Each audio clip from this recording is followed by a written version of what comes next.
നിലമ്പൂരിലെ UDF സ്ഥാനാർത്ഥി ആര്യാടൻ ഷൌക്കത്ത് ഇന്ന് നാമനിർദ്ദേശ പത്രിക സമർപ്പിക്കും. രാവിലെ 11 മണിക്കാണ് ആര്യാടൻ ഷൌക്കത്ത് പത്രിക സമർപ്പിക്കുക. പൂങ്കുന്നം മുരളി മന്ദിരത്തിലെ കെ. കരുണാകരൻ സ്മാരകത്തിൽ പ്രാർത്ഥന നടത്തിയ ശേഷമാണ് ഷൌക്കത്ത് നിലമ്പൂരിലേക്ക് തിരിച്ചത്. ആരെതിർത്താലും നിലമ്പൂരിൽ ചരിത്ര ഭൂരിപക്ഷം നേടുമെന്ന് ആര്യാടൻ ഷൌക്കത്ത് മാധ്യമങ്ങളോട് പ്രതികരിച്ചു. അൻവറിന്റെ കാര്യം പറയേണ്ടത് കോൺഗ്രസിലെ മുതിർന്ന നേതാക്കളാണെന്നും ആര്യാടൻ ഷൌക്കത്ത് പറയുന്നു. മുതിർന്ന നേതാക്കളാണ് ചർച്ച നയിക്കുന്നത്. തന്റെ പിതാവിന്റെ റെക്കോർഡ് ഭൂരിപക്ഷത്തിനൊപ്പം എത്താനുള്ള പരിശ്രമമാണ് നടക്കുന്നത്. സ്ഥാനാർത്ഥി വൈകിയതിനെ കുറിച്ച് മറുപടി പറയേണ്ടത് CPM ആണ്. പാർട്ടി ചിഹ്നത്തിൽ ചരിത്രത്തിൽ 2 തവണ മാത്രമാണ് നിലമ്പൂരിൽ സ്ഥാനാർത്ഥി ഉണ്ടായതെന്നും ആര്യാടൻ ഷൌക്കത്ത് മാധ്യമങ്ങളോട് പറഞ്ഞു.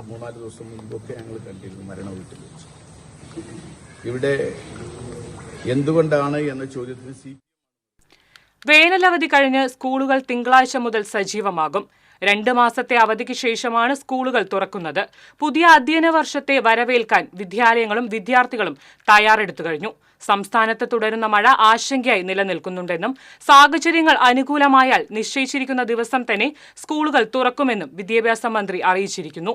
മഴ കനത്ത സാഹചര്യത്തിൽ സ്കൂൾ തുറക്കുന്നത് മാറ്റിവെക്കണമെന്ന ആവശ്യം ഉയർന്നിരുന്നു.